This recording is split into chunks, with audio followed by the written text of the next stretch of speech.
Assalamualaikum warahmatullahi wabarakatuh. Anak solih dan solihah, semoga anak solih di rumah selalu dalam lindungan Allah dan diberi kesehatan.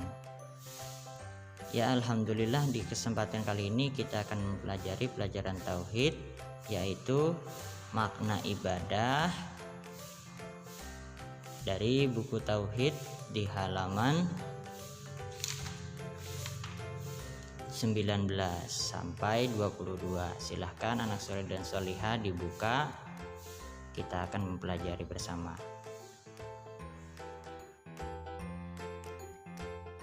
Mari kita mulai belajar kita dengan mengucapkan Bismillahirrahmanirrahim.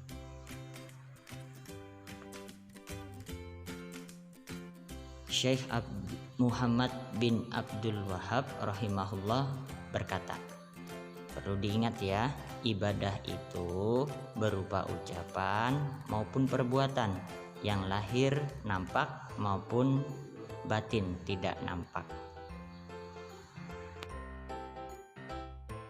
Nah, yang selanjutnya yaitu makna ibadah.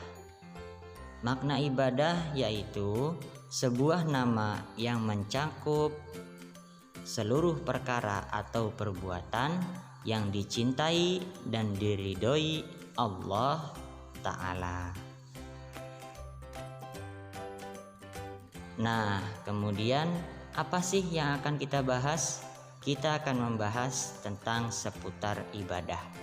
Ibadah akan terwujud dengan mentaati Allah Ta'ala, yaitu dengan cara menjalankan perintahnya dan menjauhi larangannya.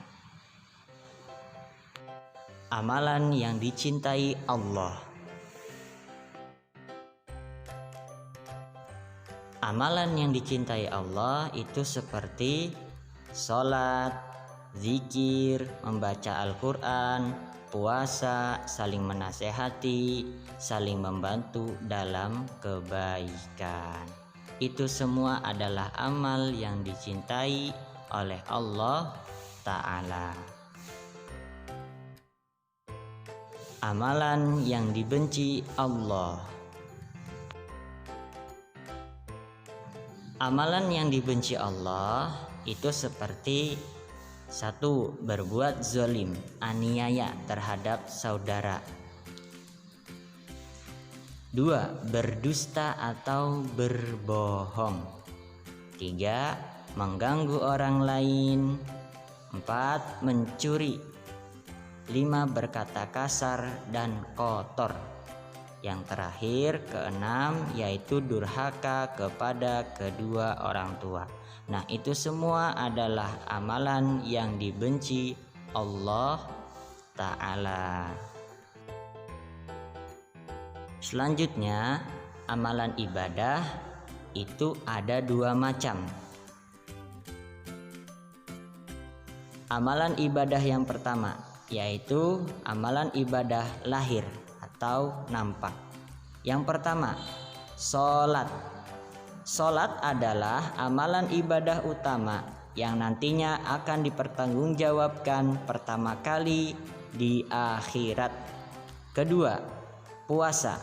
Puasa adalah amalan yang menjadikan seseorang lebih baik keimanannya pada Allah Ta'ala, karena puasa mampu menjadi pelindung dari perbuatan dosa. Ketiga, sedekah dan zakat. Sedekah dan zakat adalah amalan yang menjadikan harta seseorang menjadi bersih dan suci. Yang keempat, haji. Haji dan umroh adalah suatu rangkaian amalan yang menjadi penyempurna rukun Islam yang 5. Nah, itulah amalan ibadah lahiriah atau yang nampak. Yang kedua, macam amalan ibadah, yaitu amalan ibadah batin, tidak nampak. 1. Beriman dan bertawakal kepada Allah, merupakan amalan ibadah batin. 2. Mencintai Allah para rasulnya, para nabinya, dan kaum muslimin adalah amalan ibadah batin. Keduanya merupakan amalan ibadah batin yang harus kita tanamkan di dalam hati kita. Sebagai seorang muslim, kita harus beriman, bertawakal, mencintai Allah, para rasulnya, para nabinya, dan kaum muslimin. Dengan kedua itu akan menjadi baik keimanan kita kepada Allah Subhanahu wa ta'ala. Nah, yang terakhir, ingat anak solih dan solihah, lakukanlah ibadah karena mengharap ampunan dan ridho Allah ta'ala.